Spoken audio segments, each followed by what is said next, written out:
একজন অভিনেতা হিসেবে আমার ইন্ডাস্ট্রিতে আমি যে ধরনের সিনেমা দেখতে চাই, যে আমাদের সবচেয়ে বড় শক্তি হচ্ছে আমাদের গল্প, এবং তারপর নেক্সট থিং হচ্ছে আমাদের মৌলিক গল্প, and the third one should be like আমাদের পারফর্মাররা, এত ভালো পারফর্মার, অ্যান্ড দ্য মেকার্স, আমাদের নিজস্বতা দিয়ে তৈরি আমাদের গল্প, বাংলাদেশি সিনেমা যেমনটা হওয়া উচিত।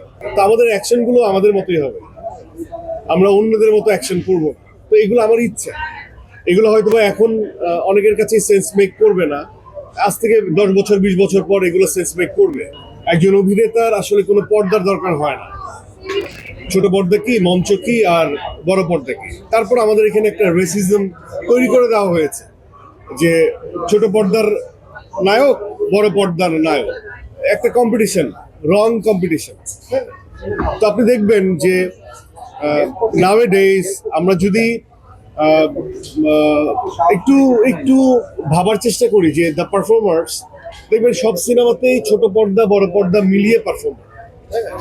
কেউ এমন বলতে পারবেন যে একটা সিনেমা শুধুমাত্র বড় পর্দার পারফর্মার নিয়েই আসলে হয়, তা কিন্তু না।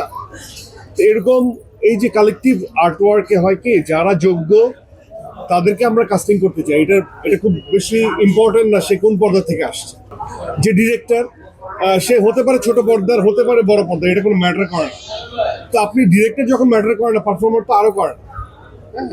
তো এই যে জার্নালিস্টের ক্ষেত্রে, বড় পর্দার জার্নালিস্ট আগে আলাদা ছিল, ছোট পর্দার জার্নালিস্ট আলাদা ছিল। হ্যাঁ, তো এই যে আমরা নিজেরা একটা ভাগ করে দিচ্ছি, এটা হয় কি আমাদের ইন্ডাস্ট্রির লস হয়, আমাদের ইন্ডাস্ট্রি অনেক পিছিয়ে যায়। হ্যাঁ, তো এটা তখন একটা অন্যরকম যুদ্ধে পরিণত হয়। তো আমি এই ফিলোসফি অনেক আগে বলছি যে ছোট পর্দা বড় পর্দা আসলে ম্যাটার করে না একজন অভিনয়ের। এবং এই ফিলোসফির কথাও আমি বলতে চাই যে আমার যেটা ফিল হয় যে অ্যাকশন ওরিয়েন্টেড যে সিনেমা, এটা আমাদের বাংলাদেশের সিনেমা মনে হতে হবে। This is our Bangladeshi action.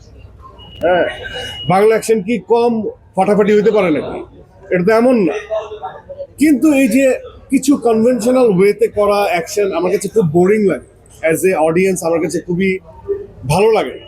হ্যাঁ, হতে পারে একটা ট্রেন্ডি বা একটা ফর্মে, এটা আমার ব্যক্তিগত পছন্দ। হয়তোবা পূজার সেটা নাও একমত হতে পারে, হয়তোবা রনি সেটা একমত নাও হতে পারে।